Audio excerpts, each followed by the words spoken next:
Yo soy Víctor Gabriel y te doy la bienvenida a Diario de Argifonte. Normalmente se dice que si no quieres problemas no hables de política, así que no lo voy a hacer.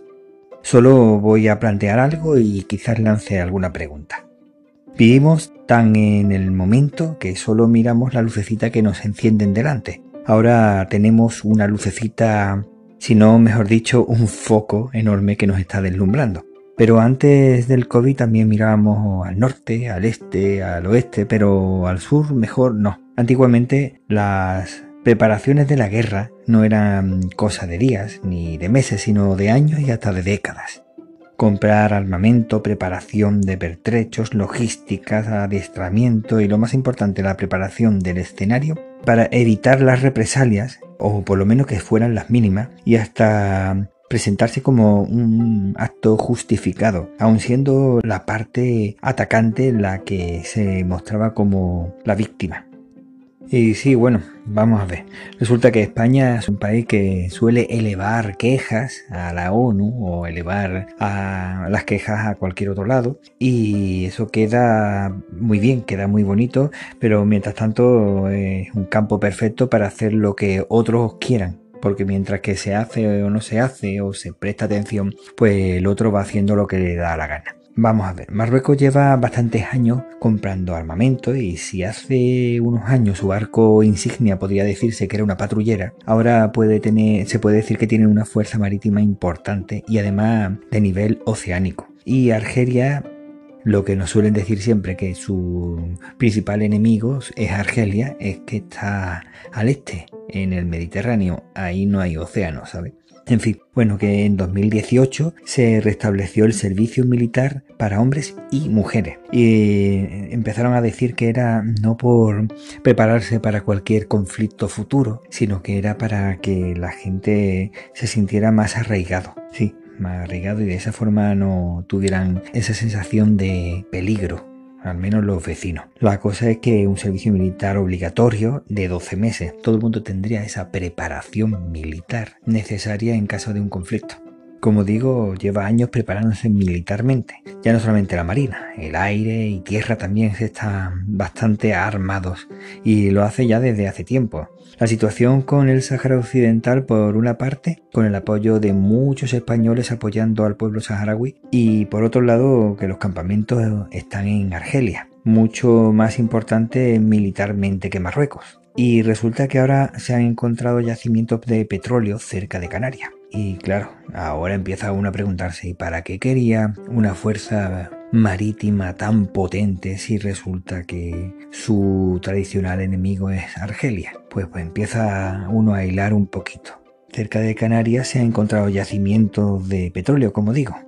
Y yo creo que con eso ya más o menos vas diciendo las cosas que por dónde pueden ir. Por mucho que nos sintamos importantes, cuando España, por ejemplo, entró la última vez en un conflicto, creo que fue en el 68, tuvo vetado el uso del armamento estadounidense. ¿Qué te hace pensar que en este caso sería distinto? ¿Qué podría hacerte pensar que quizá incluso tendríamos veto de otros países para el uso en caso de tener que defenderse España? Y además, sabiendo cómo se ha comportado España, Europa en general, en casos de conflicto como ha ocurrido en Ucrania, como ha pasado en los Balcanes, que lo único que se dedican es a mirar para otro lado hasta que el conflicto estalla en su propia cara y entonces empiezan a charlar, ven, vamos a pensar qué podemos hacer, qué podemos pensar, qué podemos plantear, y mientras tanto al final tiene que aparecer Estados Unidos para meterse y meternos al resto. Pues, ¿qué te hace pensar que darían la cara por nosotros para ayudarnos? Cuando resulta que en los acuerdos está claro que no nos van a ayudar en caso de conflicto con Marruecos. Que no digo que lo vaya a ver y espero que no lo vaya,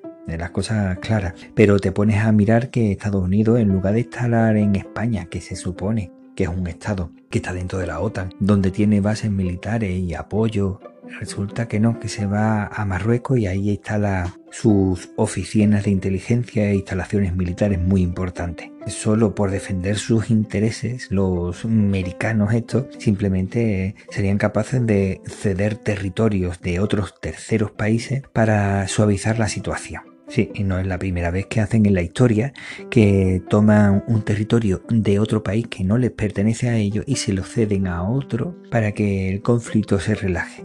Hace falta preguntarse cuál sería ese tercer país. A lo mejor solamente es ese país que se dedica a elevar a la ONU las reclamaciones y las quejas por algo que está sucediendo y que dentro de 30 años seguirá sucediendo si solo te dedicas a elevar quejas a la ONU. Y como ya hemos visto y he dicho, Europa se quedaría mirando para otro lado, preguntándose, diciendo, bueno, quizás no me interesa, yo tengo otros problemas más grandes. Y al final lo que ocurrió en los Balcanes, que llega el Tito San y dice, bueno, pues vamos a hacer tal cosa. Porque aquí, como siempre, Europa va cada uno a lo suyo, como decía la frase la otra vez. Aquí todo el mundo va a lo suyo, menos yo que voy a lo mío. Pero es que resulta que España a lo suyo tampoco va. Normalmente las cosas que se suelen alertar no ocurren, pues siempre tienes a esas personas que van continuamente diciendo, tranquilo, es que hay gente que le gusta alertar y nunca pasa nada, hasta que resulta que termina ocurriendo eso que nadie quiere que ocurra. Entonces esa persona que dice tranquilo que no pasa nada, cuando ocurre dice, bueno, nadie veía venir lo que ha sucedido. Pues sí, muchísimas personas están viendo lo que puede ocurrir y desde hace años se está diciendo que puede ocurrir y sin embargo se dice no pasa nada, aquí no va a ocurrir nada. Sin embargo estamos viendo cómo continuamente se van calentando el ambiente cada vez más y siempre se ponen como víctimas precisamente a los que generan la violencia. ¿Y por qué digo eso? Vamos, porque llevo años escuchando las condiciones lamentables en las que se encuentra el ejército español. Helicópteros que se caen al mar porque están estropeados, submarinos que teníamos unos cuantos y solamente hay uno y están en reparaciones, y así un montón de cosas. No se reparan, no resulta que después nos fuerzan desde Estados Unidos que invirtamos más dinero en temas militares, pero no se arregla lo que hay y no solamente es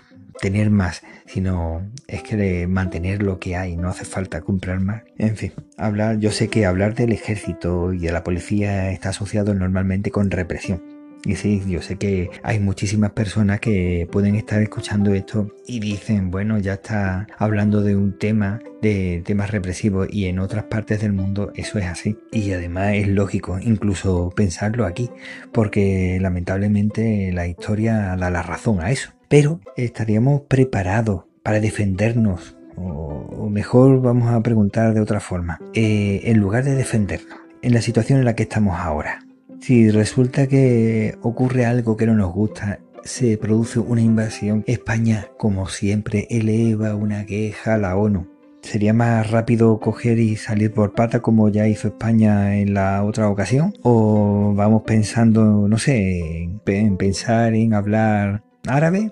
Quizá deberíamos de estar pensando en ponernos a la cola de los saharauis para pedir la autodeterminación para independizarnos de Marruecos ya directamente. Porque como está visto y comprobado, da igual que tengas una gran potencia de fuego, que al final te terminas retirando y cediendo el territorio, incumpliendo todos los compromisos que tenías con el pueblo al que realmente pertenece el territorio. Yo detesto la guerra. Y bueno, yo creo que esto no hace falta decirlo, pero como sabemos cómo nos movemos en este mundo de hipocresía, pues al final parece que se hace necesario decirlo. Creo que la única forma correcta de arreglar un problema es el entendimiento desde el respeto. Ojalá no hiciesen falta ejércitos ni policías, pero ante un momento que se está viendo claramente cómo los tramoyistas están preparando el escenario propicio para un conflicto, puede que haya que recordar a Flavio Vegecio Renato y su máxima: quien desea la paz, que prepare la guerra. Aunque esta persona también era el típico que pensaba que cualquier tiempo pasado era mejor. Lo mismo es la hora de buscar una alternativa más inteligente.